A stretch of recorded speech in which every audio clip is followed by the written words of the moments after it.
And thanks for making out. I know it's early for South by Southwest, so it's really good to be here. This is obviously not the first time the Grit Daily's been here, but it's the first time Lively has, so thanks for kind of joining us. I'm really excited about the next couple of panels. Thanks to Activision Media Blizzard for setting it up.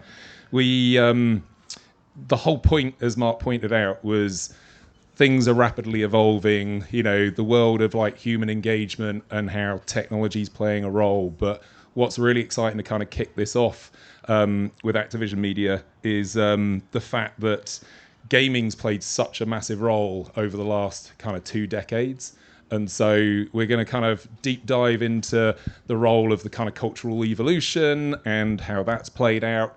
And then we're going to have a talk where we're going to kind of broaden it out about how brands need to kind of navigate their way through that landscape and also make kind of impacts with, the consumer and the building of kind of fandom. So without further ado, I'm going to introduce Jonathan, who's going to give us a great keynote into the insight of kind of the gaming world and cultural revolution. Sounds massive. Cheers. Welcome.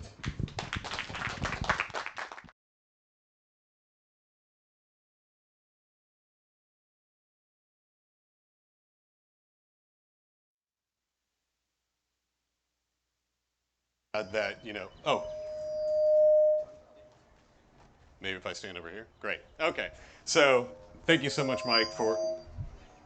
So now we know that I have a boundary. So we're not going to go over there.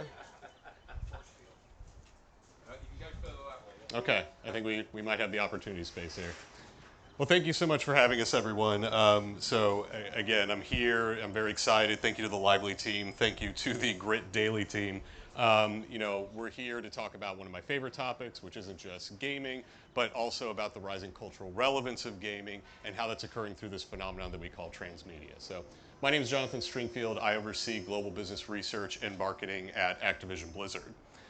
And to set the stage a little bit, if you're not familiar with Activision Blizzard, we're one of the larger game publishers in the world. Okay, so multiple multi-billion-dollar franchises ranging from Call of Duty to Candy Crush to World of Warcraft. You may be aware that as of all good. Do we got it dialed in? I don't want to kill anyone's ears. They already have to listen to me, which is bad, and then you add like the feedback on top of it, and it's all right. Testing, we're good. Love it. So, big publisher. We were acquired. You may be aware that we were acquired by Microsoft and Xbox in October. So before, when I'd get up and do talks like this, I would have like this fun little slide where it'd show kind of our IP, and it was kind of interesting and visually intriguing. But now, as of October, we're joined by all these other well-known, well-beloved IP across the entirety of the Microsoft portfolio. So again, titles like Candy Crush, Call of Duty, and what have you, joined by some of the biggest games in the world like Minecraft, Halo, and what have you. So long and short, I'm excited to be part of this new array of exciting IP. And again, IP is important because that's really kind of the soul of what we're talking about today. So again, one of the bigger acquisitions in gaming, one of the bigger acquisitions in entertainment, 70 billion. It sounds like a lot of money, but again, I think this was hit on just in the talk before that gaming is big business, right? So we've heard the stat that if you look at something like the global box office, gaming's certainly bigger than that, right? And again, we put it on this chart here just to show how much daylight we're talking between these numbers. Because again, talk about hundreds of billions, those sound big. When you see it kind of in graphical form, kind of takes that much more life, right? If you layered music on top of that, there'd still be a lot of daylight. If you put revenue from CTV, still some daylight, right? So again, we talk a lot about this to kind of set the stage because not only are, we're working in a business that has a lot of opportunities, but importantly, as one of these very large entertainment sectors, it is reflective of an increasingly diverse and interesting base of consumers that are not just, I think, that stereotypical conception of gamer, but realistically becoming more normalized around just ways people consume media more generally, not anything specialized like, again, gaming or being in a basement or all these other stereotypes that have really been attached to the gaming audience. So some of these stats you may have seen in the past that if we think about the breadth of the gaming audience, it's, about 50-50 between male and female. The average age is 33. These are not children, right? And some of these folks have been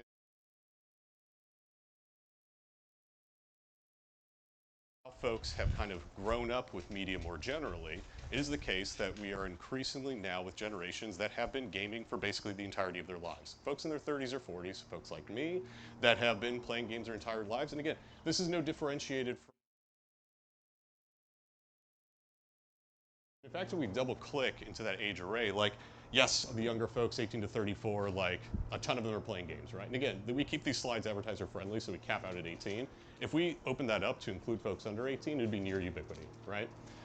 Middle part, if we look at like 35 to 54, it's like, about 3/4, right? And again, these are the folks that brands are going after. These are the folks with buying power. These are the chief shopper officers within households. So what we're finding is that virtually all consumers that are kind of in these major demographics, bless you, are indeed spending their time.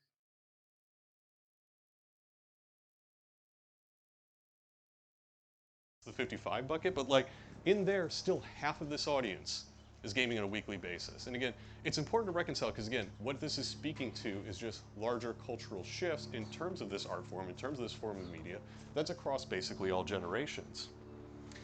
And partially this has been enabled by the fact that gaming technology and gaming publishers have spent an inordinate amount of time to make sure that these experiences are accessible to as many people as possible in ways that they want to play. So a couple of years ago, we did a study where essentially we did media diaries to look at how folks were consuming media throughout the day, right? So not just gaming, but how that interplays with things like linear and live TV and streaming and social media and so on and so forth. Like few cool things came out of it, right? So one, if you look at like that prime time bucket, right? That classical, area where folks were really in the past, like, I don't know, upwards of 20 years ago, were consuming most of their media, that's kind of flattening out, right? Like the idea of prime time is going away. It's important for how we think about linear television, which we'll see here is not higher than streaming. This is the story we've been telling for the last 10 years, right? Only eclipsed, or streaming, or linear TV only eclipsed streaming if we look at the oldest segments. But in general, what we found is that things like streaming TV, short-term video, mobile, this has been able to enable consumers to essentially consume media when they want, how they want throughout the day. And they do that now. So there is no longer this case where, again, we're going to concentrate so much of our media consumption just within a few short hours of the evening when people happen to be broadcasting the entertainment we want to see. It's now on demand and we can do it on our terms. And I think that's inherently a healthy thing for consumers. And what we find is that, again, throughout all of this, gaming is one of the top choices amongst folks that play games. And again, this is something that I want folks to internalize because if we think about how a lot of people think folks play games, they think of someone sitting on a couch with a controller, and a lot of people do that, right? But an even larger number of people are pulling out their phones in the subway or on their way to the grocery store. They're playing on PCs. They're accessing it through all these other technologies. And what we find is that when I talk about gaming, I describe it as an ecosystem. Multiple modalities through which individuals are tapping into the entertainment experiences they want.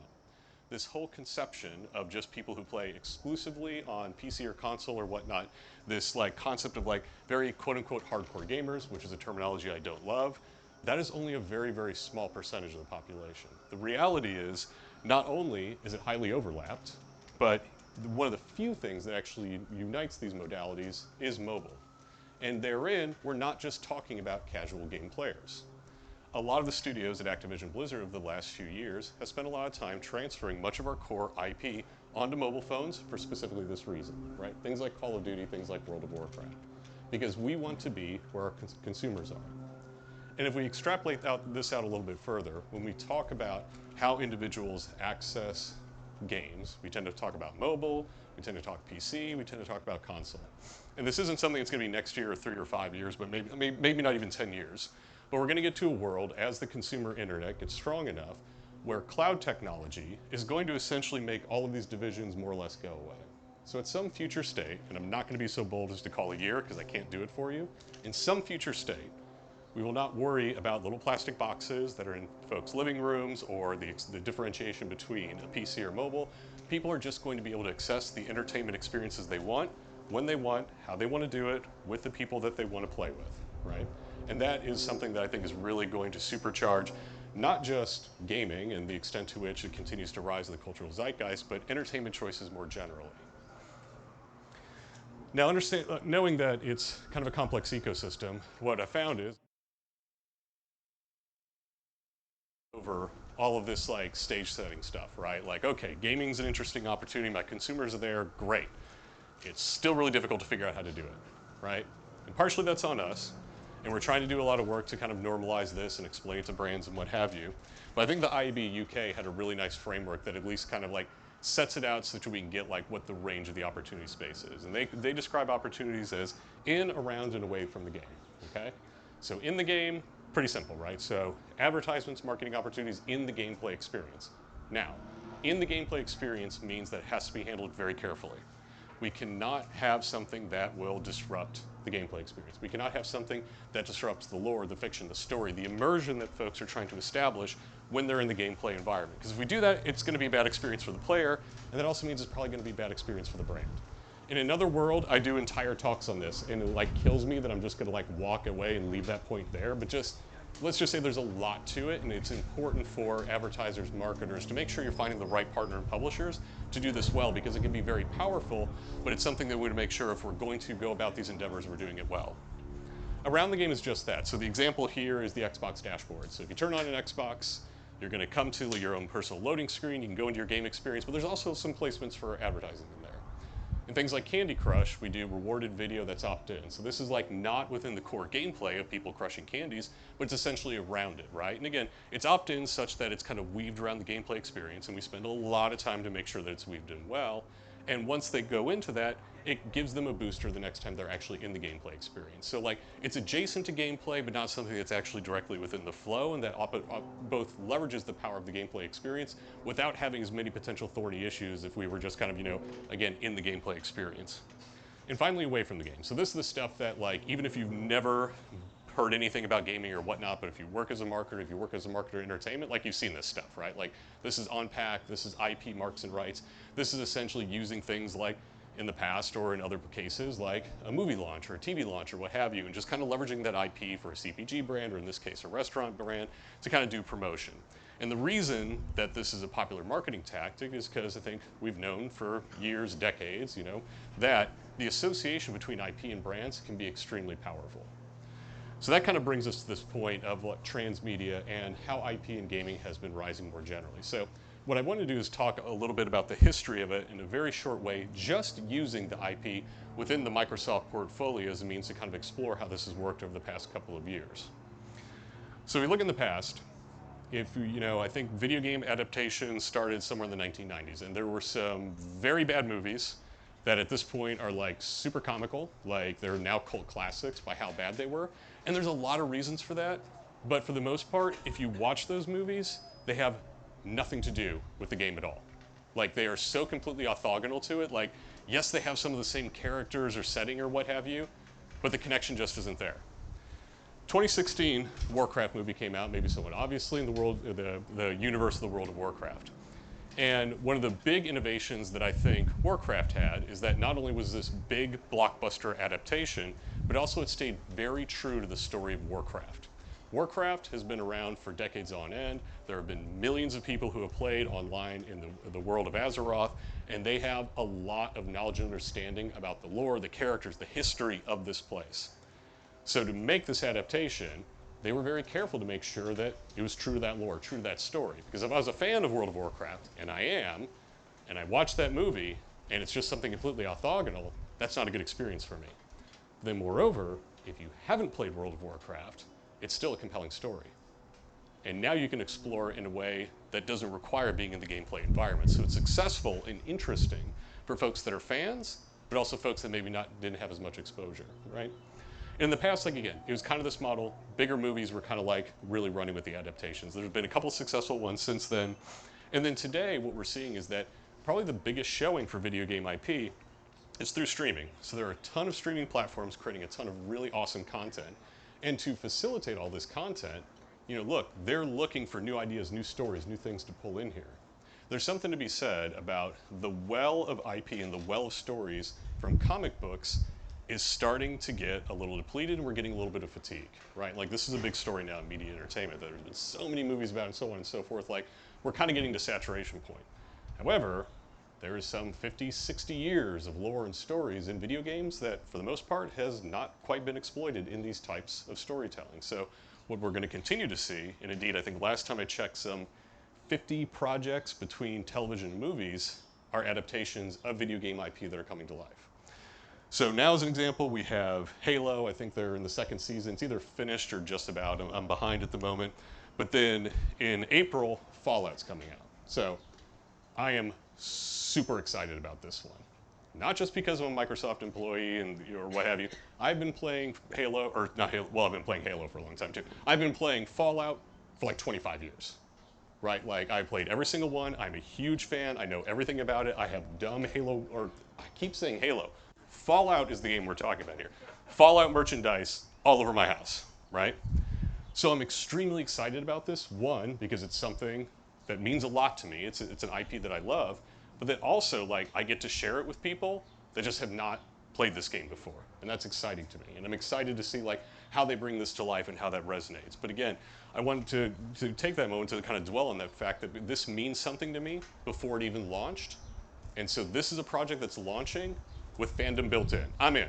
I'm watching this no matter what. And I will watch the entirety of it, and I'll be very happy to do so. And then we look forward, right? So I think it's been announced that there's going to be an adaptation of Minecraft. So to be clear, I don't know any. I'm not close to this project. You will get nothing out of me. Everything here is what has already been announced, right? A movie is coming.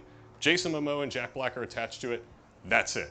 Significant because, again, another big screen adaptation.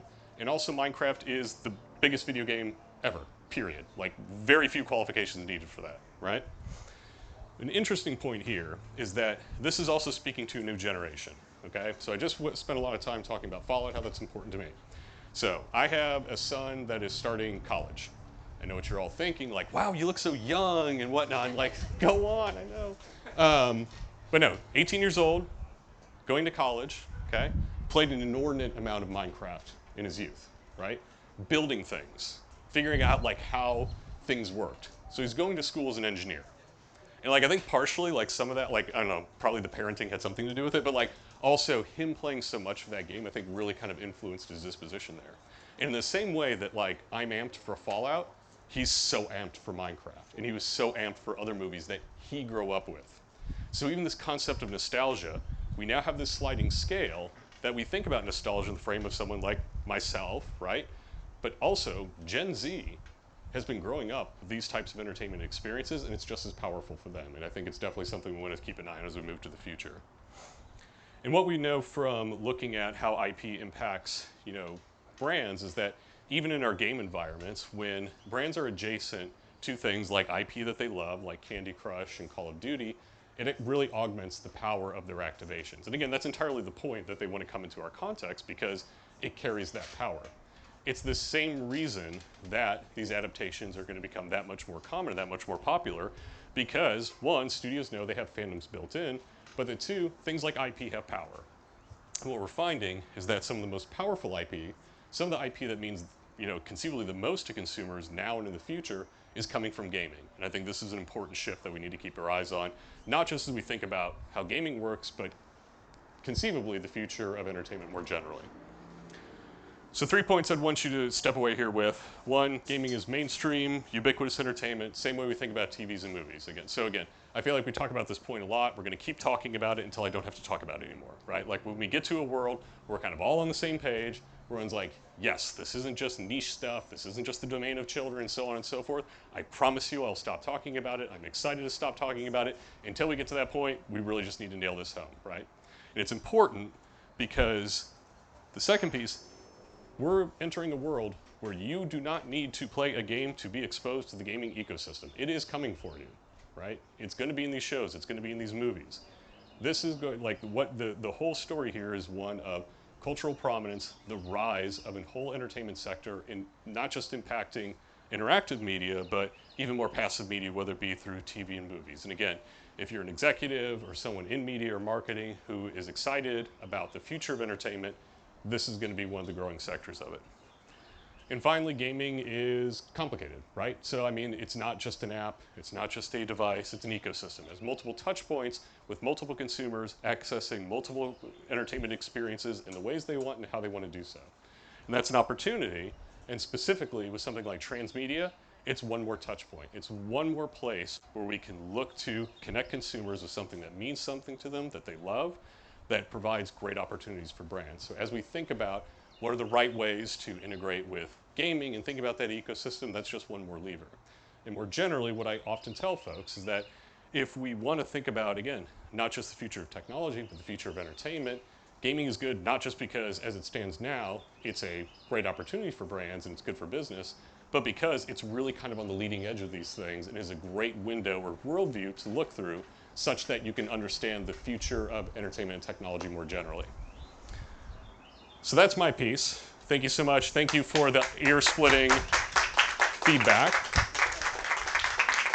And now, lucky you, you don't have to just listen to me. We're going to bring up Mike and Elle.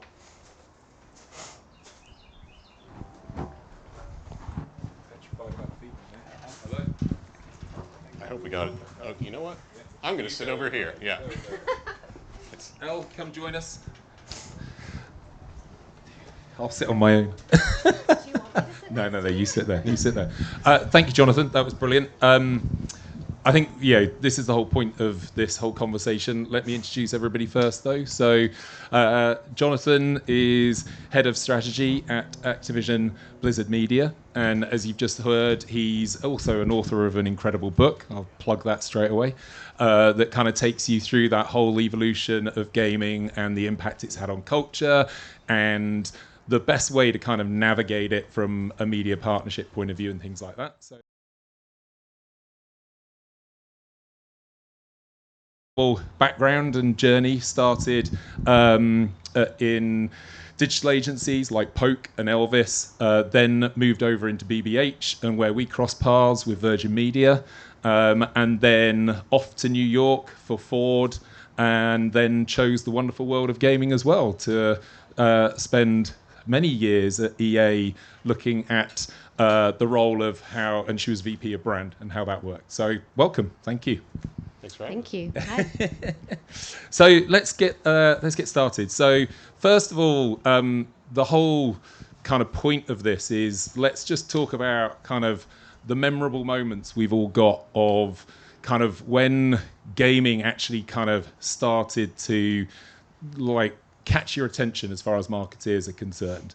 Obviously I'm going to take the easy ones like, the role kind of Pokemon played and Super Mario Brothers and things like that. And actually the journey I kind of went on in the 80s and 90s, just to show my age, kind of started in the arcade.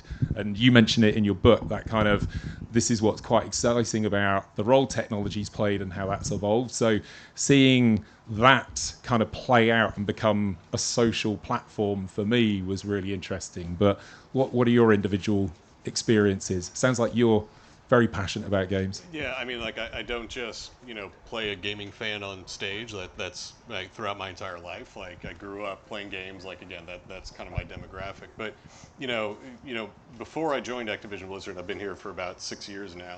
I was actually pretty early on at Facebook and Twitter.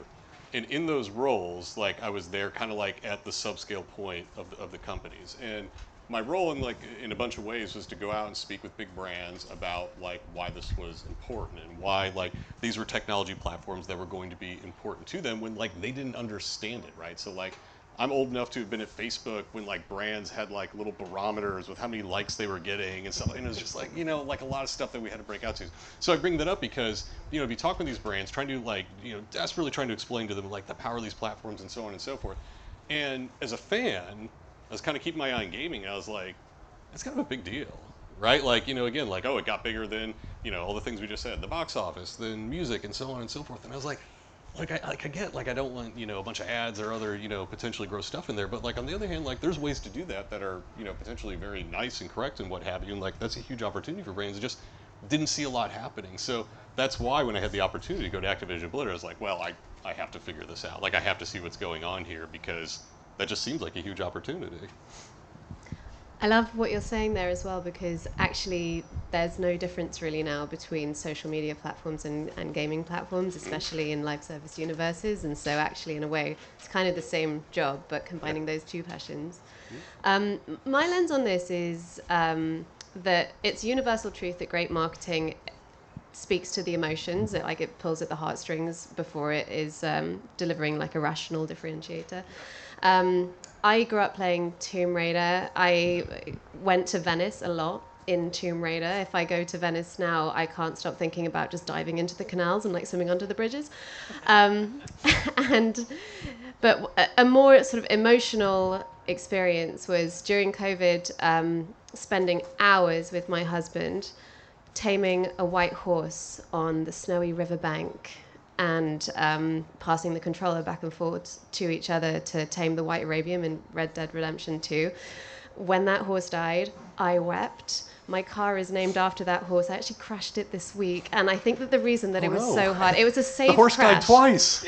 I know. It really brought it back. I was like more traumatized by the fact that I lost Silver Spoon twice. That's her name. And the point being here is that the emotional connection that I had to that horse in that game is much, much deeper to the emotional connection that I have with any protagonist in any film that I watch, because I am the protagonist when I'm gaming. And so that's why there's such an incredible opportunity for marketing if the marketing doesn't look like marketing. So that opportunity, I think, carries a huge amount of risk. And I think we were just talking in the green room about the fact that marketers need to retrain themselves to enter into this environment, because marketing has been trained to be disruptive, to disrupt, to interrupt, to hijack. That is the last thing in the world that gamers want. You can't disrupt that fan experience. But there's a brilliant article by Keza McDonald, who's the gaming editor of The Guardian, last week, called "Why Do I Get So Attached to Inanimate Objects During Gaming?" I would really recommend reading it to everyone. Like, there is so much opportunity for brands to be in that experience in a way that is like quirky or fun or different. The way to do it, though, is to retrain marketing, and I think to really work with the creators. I think it sort of looks more like a brand partnership type thinking, or really like at its best creative collaboration, but it has to be done between the makers and done fan first. And so I think that gaming is actually redefining what marketing is for gaming and social media all being in these sort of big new network effect ecosystems. I think that's really exciting. That's great. And look, my next question was going to be about what drew you into gaming, but I think that's pretty clear. I think the thing I want to jump straight into now, which you brought up at the end of your keynote, is the fact that it's we're heading into like the third decade of growth of gaming and things like that. And for people like us, it's such an obvious way to engage with a broader audience. Why do you still, you said it, you're going to keep talking about it until people get it. Why is it why are we still having to persuade people rather than like hold them off? Because it just seems so obvious to people like us. What are the barriers? I mean, I think the gaming as an entertainment is just laden with misconceptions, like end to end, right? So, and again, like we talked, perhaps quite a lot, and again, like that whole point of we're going to have to keep talking about like just even the demographic skews, and like, even amongst my team who go out and, we do these talks and what have you, we kind of like tally up how many times people reference like teenage kids in a basement, right? Because like that's always the stereotypical view that people use. And like, yes, like I think it's evocative in terms of like figuring out like what we shouldn't be talking about, but then the question is, what should we be talking about, right? So on the one hand, I think there is a little bit of a differentiation or misunderstanding in terms of the audience opportunity, and realistically, like it is the case that every consumer that you want to reach is in gaming in some which way, shape, or form. So the only question is, what is the right way to reach them, and where in that ecosystem are there? But that's the rub, right? So even in that world where we can get everyone over that hump, right? And they're like, yep, gaming's a great opportunity, we're into it, and so on and so forth. It's still going to be difficult, and I'm deeply empathetic and sympathetic to brands about how difficult it is to navigate like to where your audience is. And so again, my team exists for that. Like we pride ourselves in like being a good publisher that can partner with them, but like, it's just that, like being able to find the right partnerships that can connect with these audience, because when you can, and I think to Elle's point, very importantly, to do it in the right way, it's extremely powerful. But that's a lot of friction, and again, like brands have a lot of constraints. They don't love friction. I understand that. So I think we're trying to find the ways to make that easier, because once we can kind of hit that inflection point and people get the opportunity, and the opportunity gets that much more seamless, then I think we're in good shape. But for me, that there's just so much. The one thing brands do enjoy and seem to enjoy from the advertising marketing point of view is the creativity around it, and I think that's what's so great about channels like or media platforms like gaming is there's so much more room for creativity. And like you said, Elle, the great thing is there's this, social media has kind of, got to be careful what I say, but the kind of led the way over the last decade, but has now is getting a bit of a backlash, and it's more of a, I don't know, a broadcast channel actually than where people are actually getting stuck into these games and building communities. I quote my son all the time. I drag him out of his room because he's playing Roblox or Fortnite, and I want him to watch a movie with me. And he goes, "But why, Dad? You're kind of like, I'm in there, like you said, building stuff. Like he's this startup architect. He starts taking pictures of buildings around cities and is like, I'm going to rebuild that. And yet, me as a parent is trying to drag him away and say, come and watch a film. Yeah. And he's like, so you just want me to sit here and do nothing? And God, he did that when he was 10. And I couldn't really argue with him at all. So it's kind of interesting. So, Elle, you've been in an interesting role at EA, though, because you had to kind of go through all that branding exercise at quite a key moment in the fact that how did you navigate the fact that the absolute core principle of gaming is fans, and we'll talk about fandom later, but your role was kind of to expand this brand out into a broader audience. How was that navigation? Well, I think it comes back to your other question as well, which is why is gaming the biggest entertainment medium in the world, but yet it still behaves like a subculture and people still find it inaccessible? And that was what drew me to working in the space, because I've always worked in like media, entertainment, technology. I worked for BBC Youth for a really long time, and Virgin Media and Sky, being more UK-based brands. And I was just really interested in like this moment where there's such a paradox. People don't ask each other whether they listen to music or whether they watch TV or if they watch a film, but they do still ask each other if they play games or if they're a gamer, and those things are different. To your point, the people who self-identify as gamers have, in all honesty, gatekept certain aspects of this industry. There is an industry disconnect in who gets to make games. There's a really interesting study, again, actually a Guardian study, that looked at the fact that 99% of funded indie developers are white and male. And so that's like similar statistics to the world of private equity and the world of VC. So, actually that's probably a funding issue rather than necessarily a gaming issue. But if those are the people who are funded to create the next generation of games, that could be problematic. Gaming industry, I think, averages now with like current data around 63% male, but the audience for gaming is approximately 50% female. And when people used to say to me, well, we want to do a partnership because we want to reach gamers, I was like, right, so that's everyone? Like, yeah. Who do you think gamers are? And then it's worth saying that African American, Black, Hispanic, Latinx people massively over-index for gameplay too. So it should be this really rich area of diversity, but there's still been a little bit of a kind of legacy effect of people who identify as core gamers and people who are like in the industry who have been making the games today. So that was an interesting thing at a sort of industry level that I was looking at. At EA, there had never been anybody looking after the EA brand itself, and that's a 40-year-old brand. And in the context of technologies merging, like platforms buying some gaming companies, that starts to become a problem because and in the context of the next generation coming up who want to have a different relationships with the people who they choose to buy media from, or who importantly they choose to spend time with, that's also a problem. So I really looked at it from a business imperative first. I looked at it from an audience perspective first.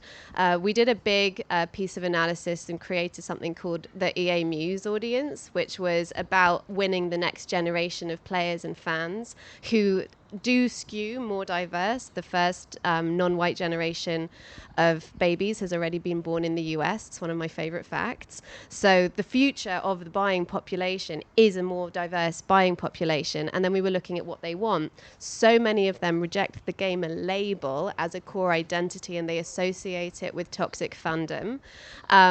And they want to come to play to create and to connect and to have authentic experiences that align with the stuff that they care about in the real world.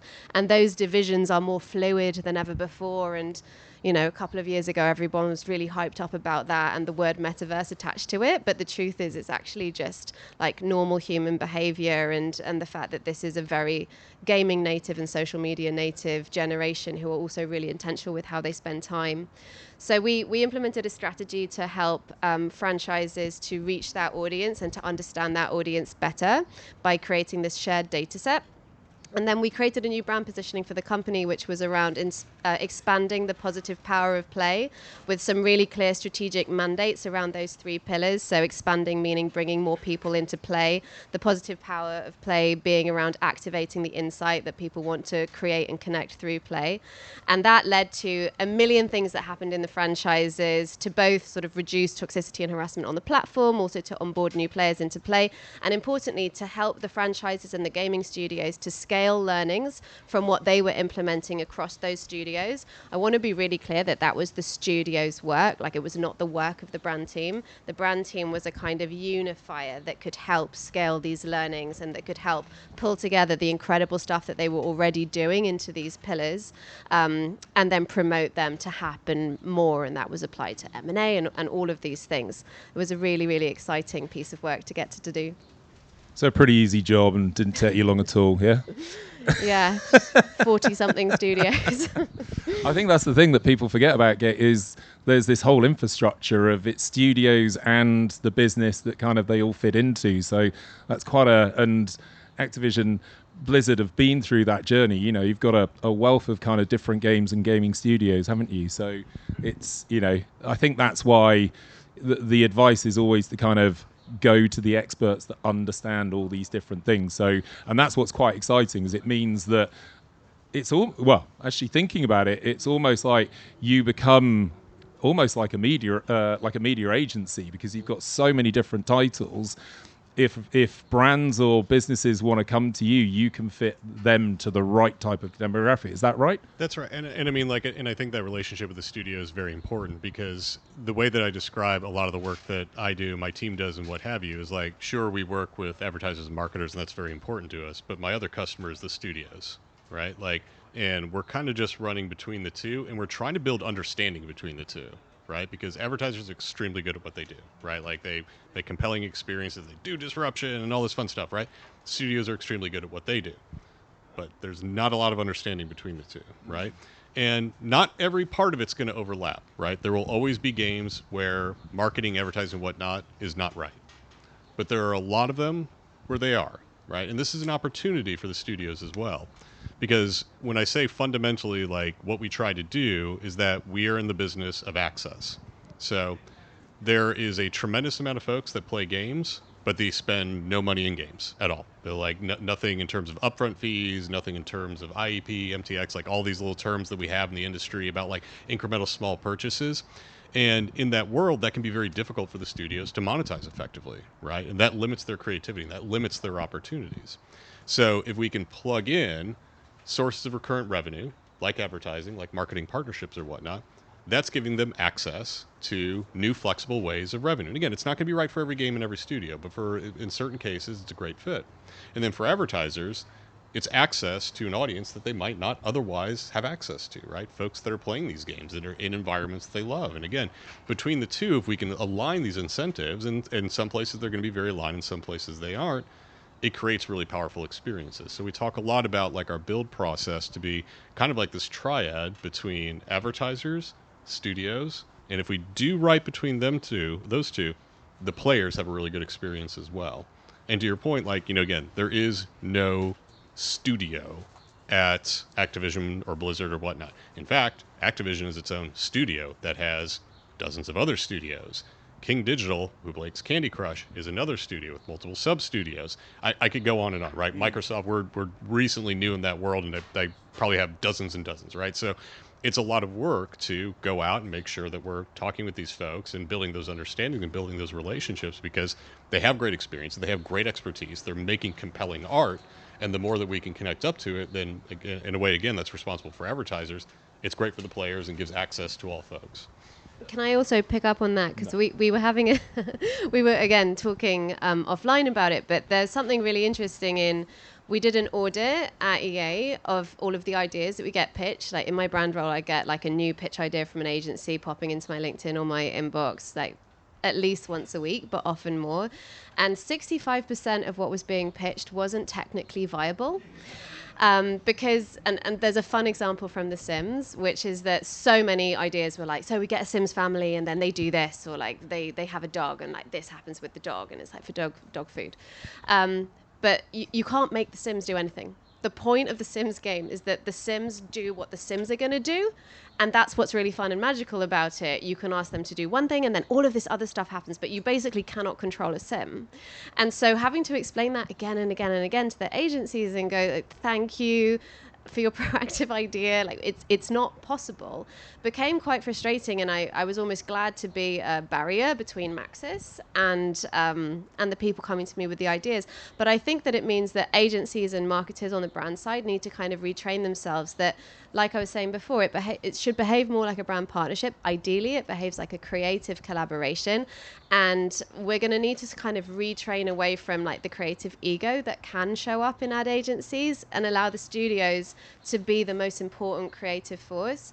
I'm married to the guy who runs the creative department at EA right now, and he's so you're like, not biased at all on that then? well, he's like, I was always like the most important creative voice in the room on the agency side. And he's like, I am the least important creative voice. That is my job. The studios are the creators and I enable creativity. And that's why that's an incredible match. But it is a real new muscle for agencies and for brands. And do you know what? That's such a good point about all of this, and probably most of the conversations around South by is the role of a brand and an agency, and then the arenas they decide to engage with. Because this sounds exactly like some of the experiences I went through with music partnerships.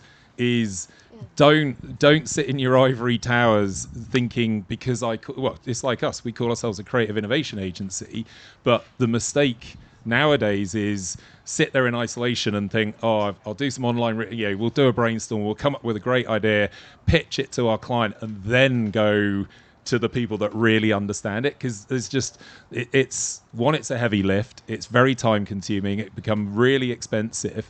And for me, that's the whole thing, is it's like we've been talking about collaboration now for a decade, but it's so ridiculous how we aren't actually collaborating.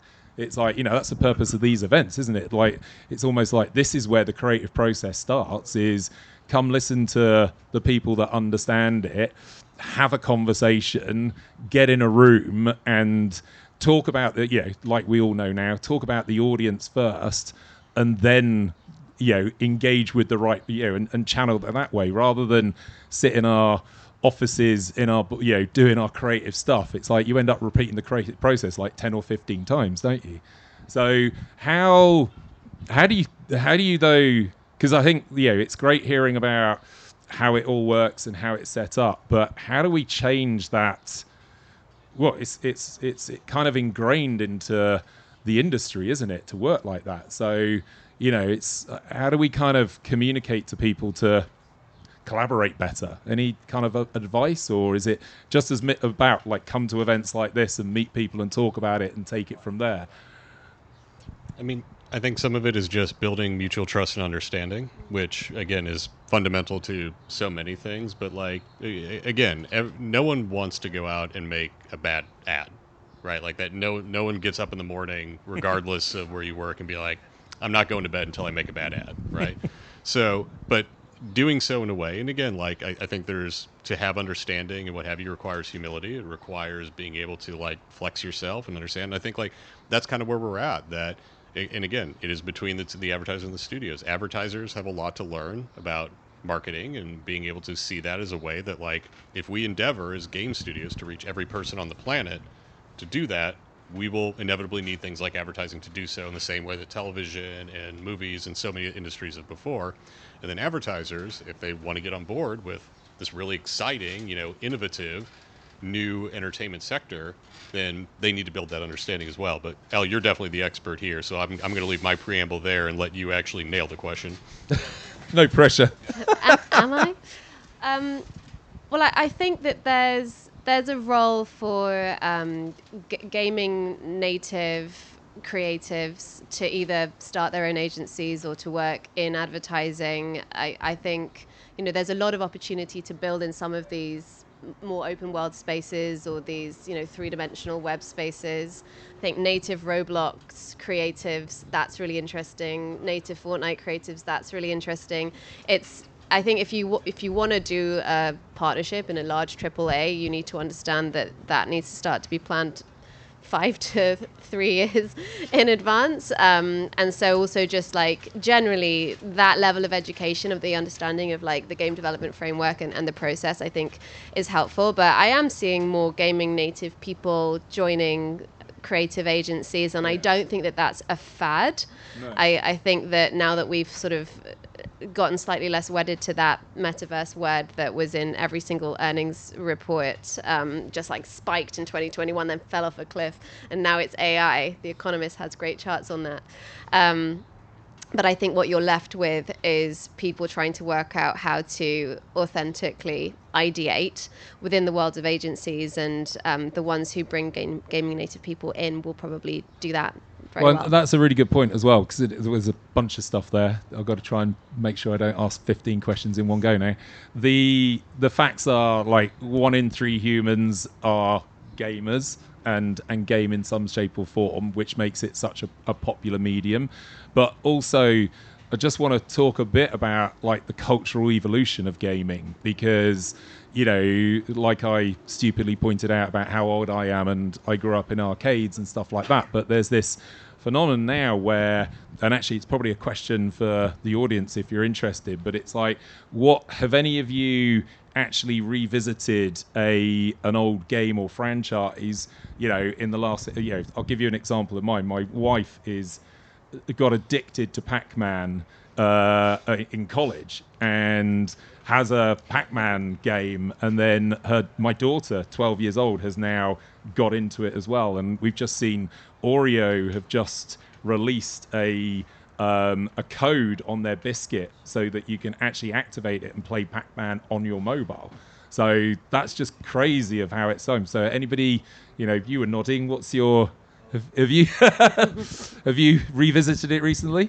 Sorry to put you on the spot. Yeah, you're good. During COVID, I replugged in my Xbox 360, so not quite as Pac-Man, but it's old enough.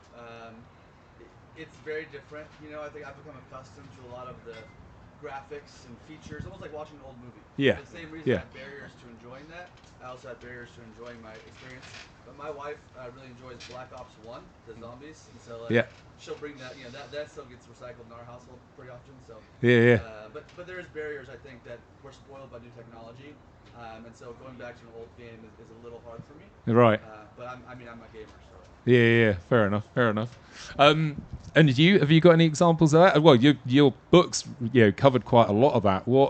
Why are we seeing people going back to old games and things like that? I mean, you form special connections with media that are meaningful to you, right? And, again, I think Saturday morning cartoons and like old Disney movies, and we could probably like wax like 15 other like examples here, right? Like these are all things that maybe are from your childhood or what have you, and like they really kind of stick with you because that was like maybe a formative moment of your life, or it was like with someone you deeply care about. And like, again, because gaming has been part of like my media consumption my entire life, like there are definitely games that like I would play with people that I love and had a lot of meaning to me, and like I revisit them for that reason, right? Like it's because like it helps me like remember folks and relationships in the past and what have you. Now, to be clear, again, like you could say that about a television show or movie or anything like that, right? And again, this is entirely the point, that this is media, and good media affects you, right? Like it affects you at like a fundamental emotional level.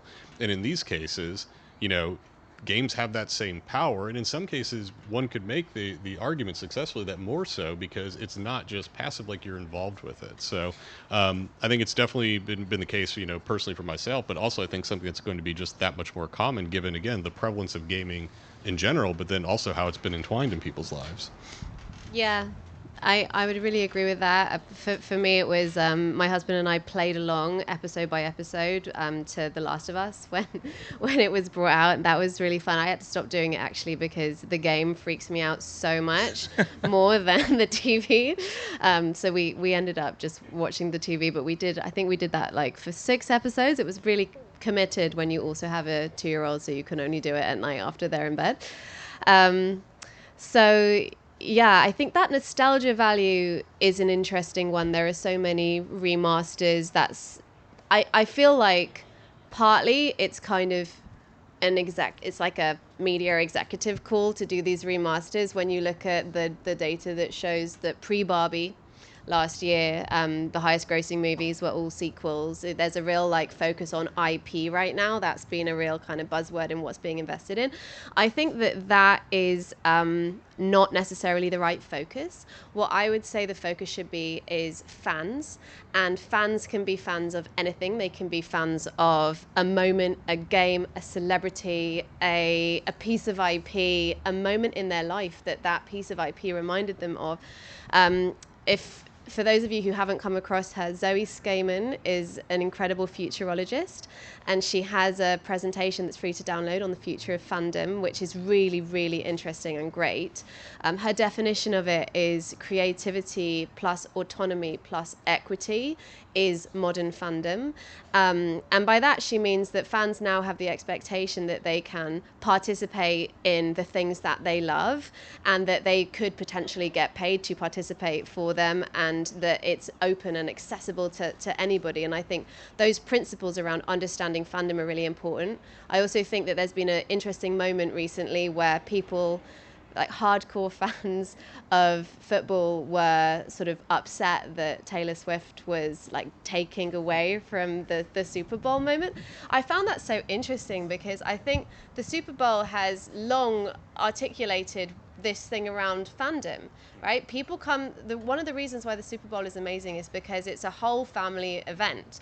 People come to it for lots of different reasons. They come to it for the halftime show, they come to it unusually for the advertising, which in that one instance hasn't been experienced as an interruption or a disruption, because the quality of the ads speaks to modern fandom. It's stuff that people actually care about. They tend to be a bit more participatory in the run up to it. And there's people who come who are hardcore football fans, and I don't want to take away from that. I live near San Francisco. There was a lot of at the game room that I was in. But I think that it was interesting, this idea that the love of the game should be purist and that she was taking away from it, because the fact is that brought so many female fans, it shifted the viewership. And I think that we're seeing more of that. I think that the integration with playable Snoop and Nicki Minaj in Call of Duty, it acknowledges that you can take things that people are fans of and bring them into this other fan experience, and that's incredible. I think that's more important than the fixation on bringing back IPs. I think that we can risk flogging the IPs to death, especially if that's a kind of AAA investment or a Hollywood studio investment, right? That's such a high spend. It takes so long to create those things.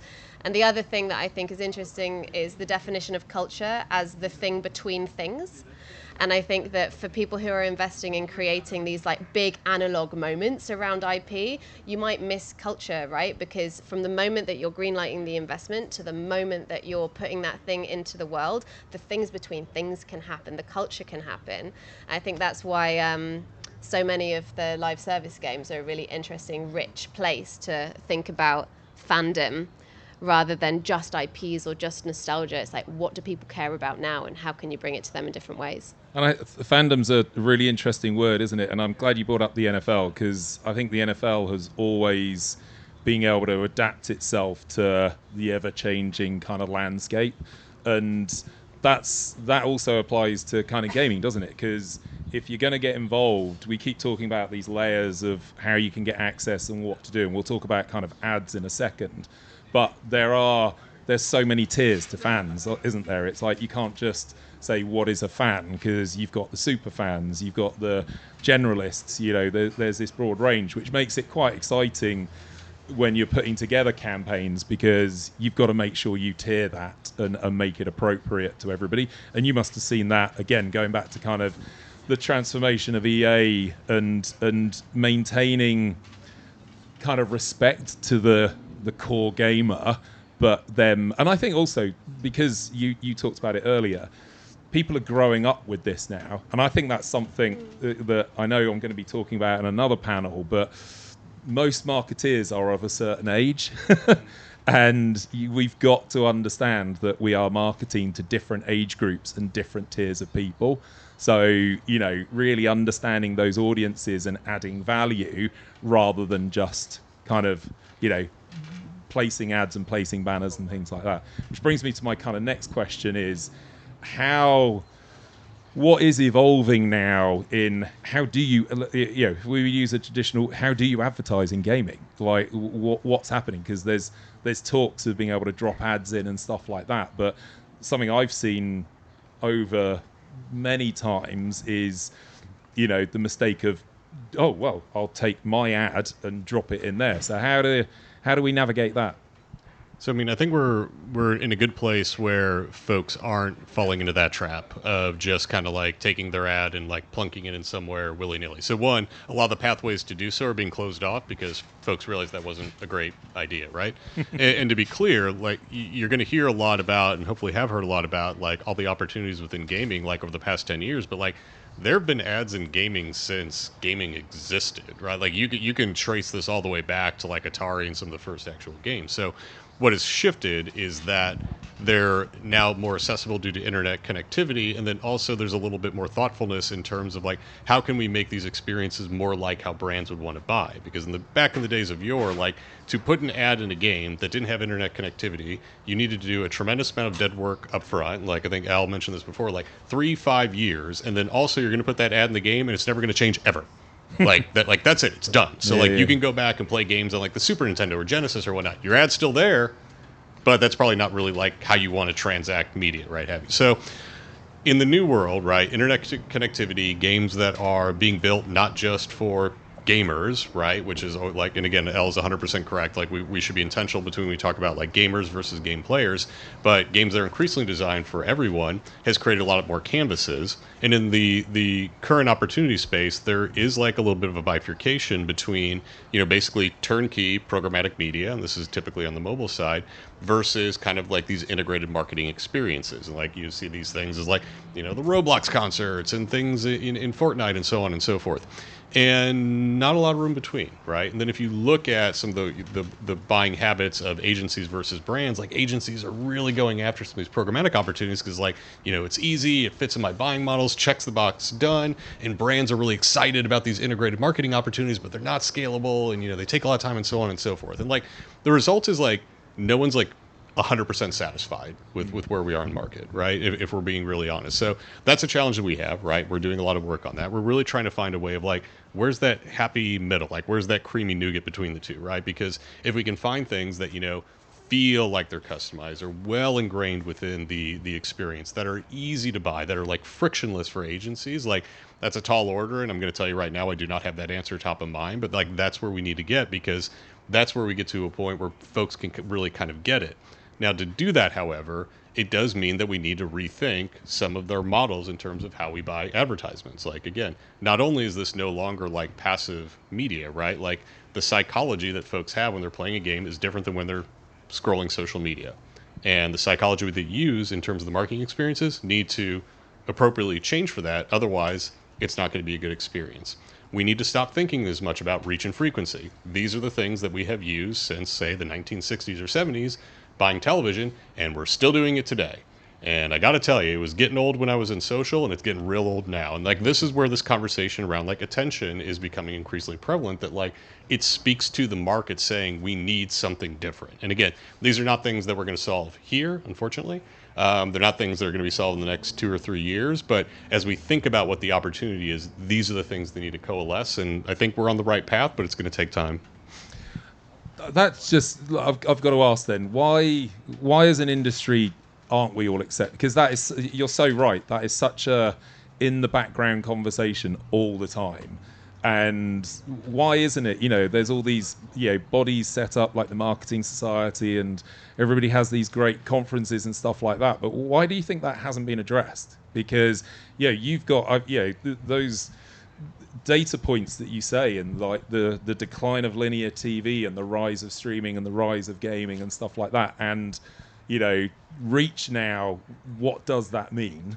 It's like, come on. I used to do music festivals, and I used to get these great stats that like there was 98 million opportunities to see, and those stats were being taken kind of seriously, whereas we're talking about real engagement, real interaction, which is why isn't the industry addressing that, do you think? Sorry, that's a surprise question, but Elle's point of view on that is that it costs so much money and it takes so much time. Like I think a really great brand partnership that I can think of, or like, it's not advertising, but a brand experience, is just the integration of real vehicles into Need for Speed.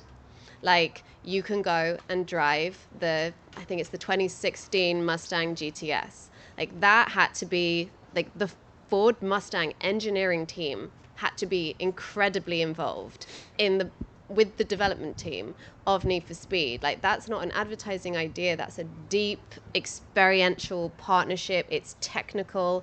It costs a lot of money. And it needs to be planned like years out.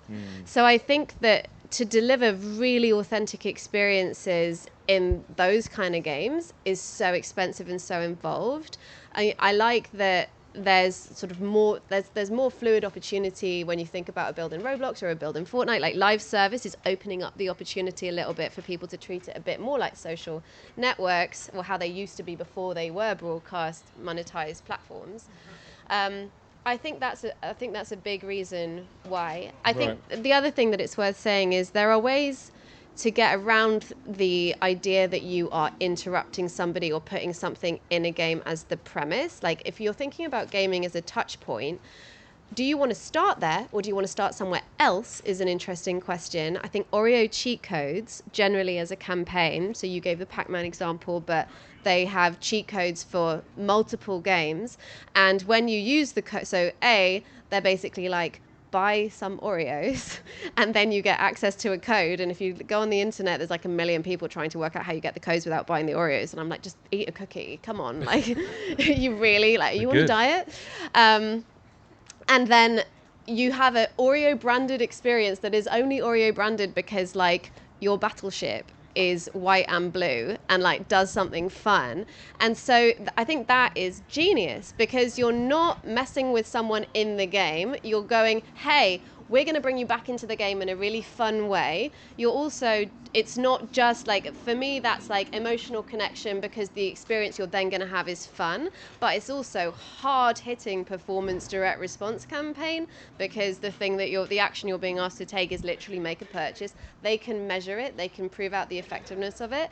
I usually see like great brand integrations that took a huge amount of time and are definitely like brand level awareness, heartstrings driving, or like much more like kind of down and dirty programmatic mobile. There's very few things that really cleverly sit in that systematic smart space, but I think that's like the perfect case study, and I'd like to see more things like that, because you're bringing value to the fans as well as you're bringing value to the brand. It's just smart. And just because I think we've run out of time, but we've got a podcast later, so we can carry the conversation. The one thing, though, because we're obviously, and we didn't even touch on the whole Holly. You introduced it and stuff in your talk, but I think that's what's quite unique about Activision Blizzard is you know, there are like these bigger projects can take, I think, you know, Gran Turismo took 15 years to get into, you know, reality. But that's where mobile plays a really good role, isn't it? Because it is a very good, for want of a better word, entry point that, you know, you can create something that people can interact with. And is that a good analogy? I mean, we talk a lot about mobile because, you know, one, back to the point before about reach and frequency, okay, one of those boxes is at least checked, right? Like, you're going to get the most reach out of that, and then therefore, if we're trying to meet brands kind of like halfway to their world and, you know, agencies halfway to their world, they can get a tremendous amount of reach there. But, you know, moreover, like, you know, again, there have been attempts in the past to try the upfront model for games and mobile. And like right now, the app ecosystem just really isn't built around that. So, you know, most apps aren't charged upfront. There are some, and the good reason and so on and so forth. But for the most part, they're monetized through other ways. And it happens to be a lot of them through advertisements. So it's also the case that if folks are going into a mobile experience, game or not, we're already kind of at that social contract phase where it's like, okay, I kind of know what I'm getting into and I know that this is being subsidized for me, then that's okay. So like what that means is then that like a lot of those barriers of, you know, what you might be otherwise impugning on someone's play experience or whatnot. And again, those ads still have to be integrated in a very careful, thoughtful way that does not interrupt the gameplay experience. There are some things that are just non-negotiable, but there's more opportunity space there. And I think like we start there because it's a good place for brands to start to understand it, stretch their legs a little bit, and then also start to learn about like kind of these unique psychologies that folks have when they're really immersed in an entertainment experience. Yeah, that's just like getting the value equation right for an experience which is permissible to be interruptive. And yeah, there still is room for that too. It's a good point. Great. Well, have we got time for questions or have I overrun? Anybody got any questions? I have a burning question. Brilliant. Well, gosh, should have asked earlier. I should have. Jonathan, you mentioned a future where console doesn't matter, right? We're seeing that right now with more crossplay. I agree, it's trending that way. I'd love to know how platform-exclusive content plays into that future and what the roadmap is. And then I guess what I'm really asking is when you're bringing Halo to PlayStation. So I definitely cannot comment on that. But you know, look, I think across the industry, right, and like not speaking for Microsoft or Activision or Sony or anyone, right, just gaming in general, I think players want to be able to play games on their terms. Like that is the fundamental point. So I think all game publishers should be incentivized to finding what's the right way to get it to them. Because again, in that world, the more that these audiences can be opened up, the more that it's just good for everyone. It's good for the ecosystem.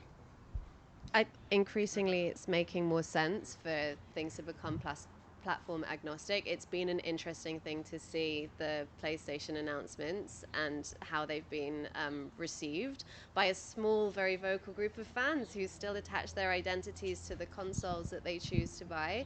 But I think that is kind of like the core gamer demographic that represents the minority, you know, as your data shows, of people who are open to playing. And I think this is part of opening it up even more. And I will say for all the folks that, you know, might be upset about that, like there's also another set of folks who are like me, who I still own some of these games on PlayStation. I'm going to buy them again on PC because now I can play it on my Steam Deck or something like that. So again, it's like that same thing, right? Like again, it just opens up access in that way. And again, I think that's really healthy for the ecosystem. Brilliant. Well, I think we're going to have to call it a day there. Thank you so much. That was brilliant. I really enjoyed the conversation. Can't wait to carry it on. Thank you for all your questions, and we'll see you in the next panel.